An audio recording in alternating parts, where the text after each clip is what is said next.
This is an fMRI machine, or functional magnetic resonance imaging machine. It measures brain activity and is used for many different reasons. In this case, addiction recovery research. This is the next step in our neuroscience research that we've been doing to look at family members and their brain after dealing and coping with a family member who's been struggling with addiction for a long period of time. Sterling Shumway is chair of the Department of Community, Family, and Addiction Sciences. He, along with Spencer Bradshaw, are leading the charge to focus on family members of those struggling with a substance use disorder, trying to figure out whether their brains are equally impaired.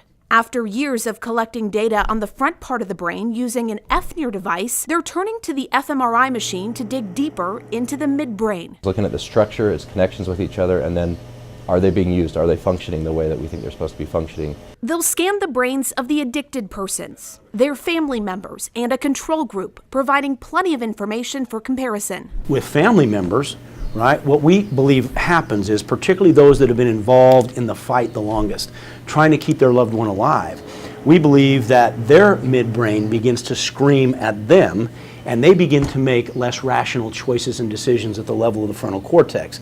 In other words, they're reacting to keep their loved one alive.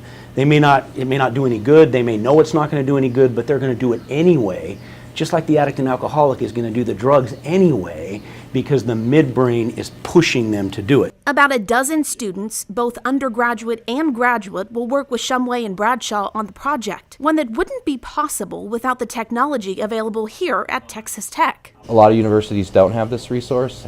We're lucky to have the Texas Tech Neuroimaging Institute here. After the scans are reviewed, the team hopes to learn more about a disease that's affected so many. Research shows that when family members are impacted by the stress of addiction, they go to the doctor more often, they have higher medical claims and services, they get diagnosed with higher rates of depression. So when family members can find health and wellness, then I think what it does is it enhances the chance of the person who's struggling finding health and wellness, and then they can be helpful to each other. For Texas Tech Today, I'm Allison Hirth.